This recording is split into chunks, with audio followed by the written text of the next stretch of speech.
নমস্কার বন্ধুরা, কেমন আছো সবাই? আশা করি খুব ভালো ও সুস্থ আছো। আমার এই ছোট্ট চ্যানেলে তোমাদের অনেক অনেক স্বাগত আর অনেক অনেক ভালোবাসা। আই হোপ আজকের ব্লগটি তোমাদের ভালো লাগবে। তোমাদের দাদাভাই অফিস চলে গেছে আর আমি ওর টিফিনটা গুছিয়ে দেওয়ার সাথে সাথেই ভাত তরকারিগুলোও গুছিয়ে রেখে দিলাম। আর এখানে আমের চাটনিটা বাকি ছিল, সেটাও তুলে গ্যাসটাকে পরিষ্কার করে নিয়ে ভাবছি একটু সময় আছে হাতে আজকে, জানো তো, সেই জন্য রান্নাঘরটাও আজকে ডিপ ক্লিন করবো। তো চলো তাই করি, কারণ একটু যখন হাতে সময় আছে সেই সময়টাকে ব্যবহার করে নেওয়াই ভালো, তাই না?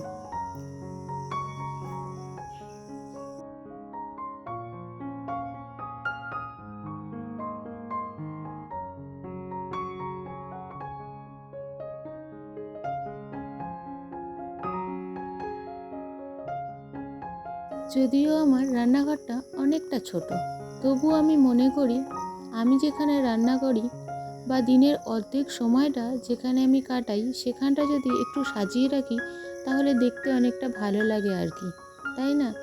তাই দেখো, এই যে ছোট ছোট কন্টেনারগুলো আমি কি করি, এই যে একটা ছোট্ট র্যাক কিনেছি, সেই র্যাকটার মধ্যে সাজিয়ে নিই। আর তোমাদের আমি বলি যে আমরা সর্ষের তেলটা খাইই না বলতে গেলে। এই যে সর্ষের তেলের ডিব্বাটা দেখলে, বোতলটা, সেটা কিন্তু আমার জন্যই। ওই যখন মাঝে সাঝে একটু খেতে ইচ্ছা করে তখন খাই, নাহলে তোমাদের দাদাভাই কিন্তু একেবারেই খায় না। আর এই যে বোতলটা দেখছো, ভেবো না কিন্তু আমার 2-4 দিনে শেষ হয়ে যায়। অনেক সময় 1 মাসও যায়, আবার অনেক সময় 1 মাসের বেশিও হয়ে যায়।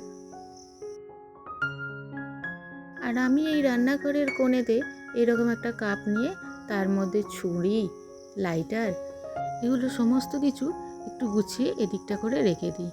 আর সামনে এই গ্লাসটার মধ্যে কয়েকটা চামচ রেখে দিই। আর এখানটা একটু দেখতে সুন্দর লাগার জন্য একটা গ্লাসের মধ্যে একটু মানি প্ল্যান্টটা গুছিয়ে রেখে দিয়েছি। আর জলের বোতলগুলো, আমার যে জলটা আমরা কলের জলটা ইউজ করি রান্নায়, সেই জলটায় ফিল্টার করে এই জলের বোতলে জলগুলো ভরে রেখে দিই।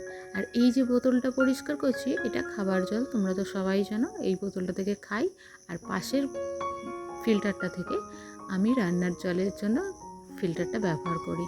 কারণ এটা আগে ছিল, জানো তো, আমরা কিনেছিলাম। তো এখন যেহেতু এর একটা মেশিন আছে, ওটা পাওয়া যায় না, সেই জন্য নর্মালি রেখে দিয়েছি, যাতে এমনি ছেঁকে তো খাওয়া যাবে। তাই এর থেকে জলটা নিয়ে আমি রান্নায় ব্যবহার করি। তো চলো এবার কৌটোগুলো গুছিয়ে নিয়ে এবার ঘরের কাজগুলো করতে যাব। তো দেখো, এদিকে রান্নাঘরের কাজ কিন্তু আমার গোটাটাই কমপ্লিট হয়ে গেল। আর কমপ্লিট করে এসে আমি চলে এলাম ঘরে। ঘর রোজকার যেমন পরিষ্কার করি সেরকম আজকে একটু টাইম ছিল বলেই, দেখবে যখনই আমরা বাড়ির হাউসওয়াইফরা একটু টাইম পাই, তখনই মনে হয় যে না, একটু ঘরের কাজগুলোকে ঠিকঠাকভাবে গুছিয়ে করে নিই। আর যা গরম পড়েছে, গরমে তো সমস্ত জিনিসই করা একটু টাফের ব্যাপার হয়ে যায়, তাই না? সেই জন্যই আর কি সমস্ত কিছু গুছিয়ে করা। আর আজকে জানো তো, একটু রোদটাও কিন্তু কম আছে ওই কয়েকদিনের বৃষ্টির সঙ্গে সঙ্গে। আর যেদিনকে বৃষ্টি পড়ে তার পরের দিনকেই যেন আমার মনে হয় যে না, একটু তাহলে আজকে কাজগুলো একটু বেশি করেই করে নেওয়া যায়, তাই আর কি করেও নিই।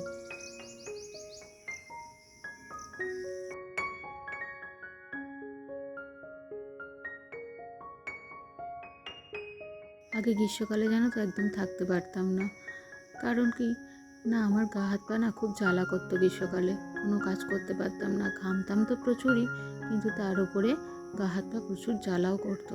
আর এখন এসিটা নেওয়ার পরে গা হাত পাটা জ্বালা করে না, কিন্তু ঘামটা কিন্তু আমার এখনও যায়নি, প্রচুর ঘামি।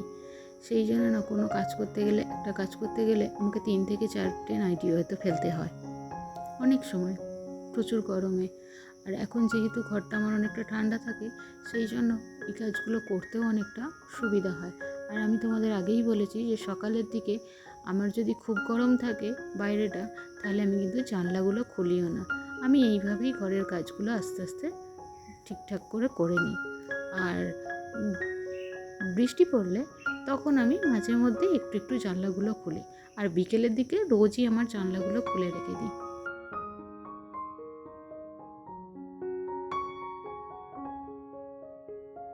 সাথে গল্প করতে করতে দেখো আমার কিন্তু ঘরের অনেক কাজই কমপ্লিট হয়ে গেল। আর এবার শুধু ঘরটারগুলো মুছবো। আর মাঝে সাঝে জানো তো আমি এই চার্জার বলো, লাইট বলো, লাইটের সুইচ বলো, আমি এরকম পরিষ্কার করে রেখে দিই, তাতে দেখতে খুব ভালো লাগে।